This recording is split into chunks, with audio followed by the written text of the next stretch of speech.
June 13th, we have the second round of the PFL tournament 2024 heavyweights and women's flyweight division. The current point ranking system for the women's flyweight division is as follows. Number 1, we have Dakota Ditcheva with 6 points. At number 2, we have Tyla Santos with 6 points. At number 3, we have Jenna Bishop with 6 points. And at number 4, we have Liz Carmouche with 3 points. The point ranking system for the heavyweights is as follows. At number 1, we have Valentin Moldavsky with 6 points. At number 2, we got Oleg Popov with 5 points. At number 3, we have Daniel James with 5 points. And at number 4, we have Dennis Goldstoff with 4 points. Main card. Our first bout of the evening main card is going to be a rematch in the women's flyweight division between Liz Carmouche versus Carmouche Watanabe. Liz Carmouche's first fight in the PFL tournament was against Velasquez, which is a rematch. Was a rematch as well. And she promised to pretty much deliver an aggressive style that she was going to finish her off, and boy, was she completely off. Unfortunately for Liz, she definitely looked her age, which she is 40 years old. She did come out aggressive against Velasquez, but the whole fight consisted of forcing her way into a clinch, into a takedown, and pretty much just holding position.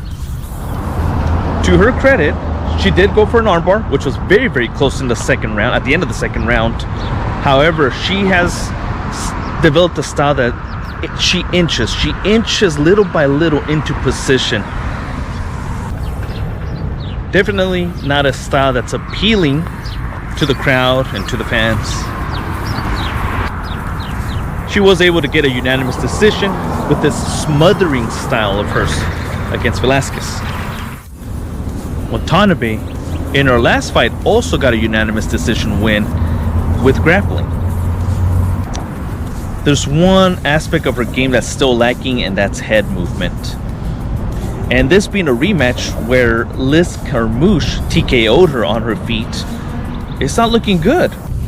Her opponent, Young, in the beginning of the first round, and pretty much in the beginning of every round after that, was able to pretty much light her up. And if she does not learn from these mistakes to move her head from the center to bob and weave or parry, Liz Carmouche is going to TKO her again. I believe that the wrestling is going to cancel out each other. If anything, Carmouche has the upper hand on that one. She'll probably be able to take her down or hold a specific position better than Watanabe.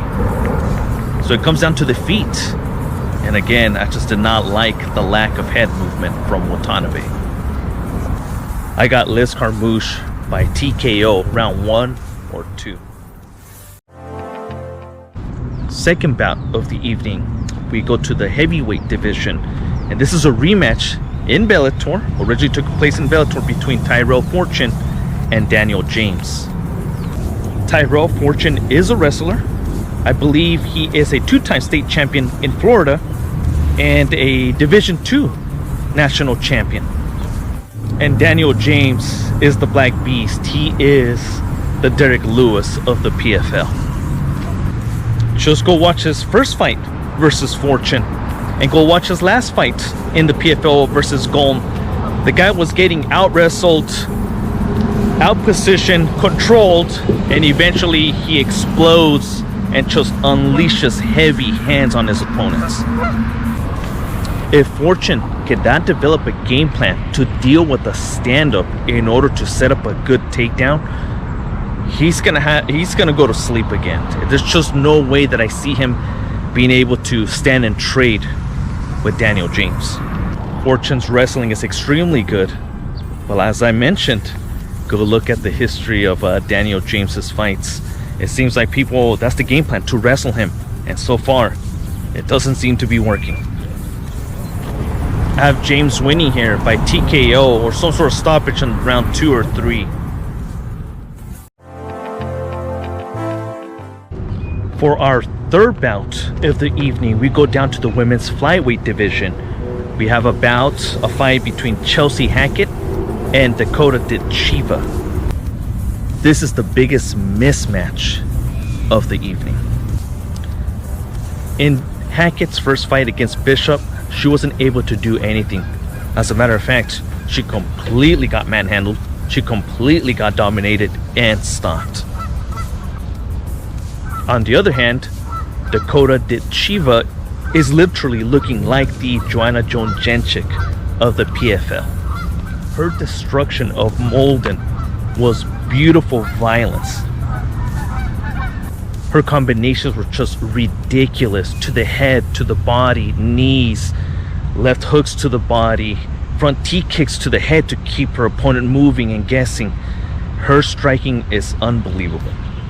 And you mix that with blazing fast speed, this is a no-brainer. Hackett is getting finished in the first round. For our main event, we go to the heavyweights. We have a fight between Valentin Moldavsky versus Linton Vassell. Now this fight as well is a rematch. Linton Vassell's last outing, his last fight, I did not like what I saw. Granted, he fought a big man in Goldstoff, but it was typical Linton Vassell. He has severe cardio issues. Linton, for the most part, is always extremely dominant with his wrestling in the first round. But after that, it's over for him. It's an issue that I saw in his last fight against Goldstoff, and it's also an issue that I saw in the first fight with Moldavsky. Fatigue makes cowards of us all. His opponent Moldavsky looked really good in his first fight of the tournament against Ditcheva.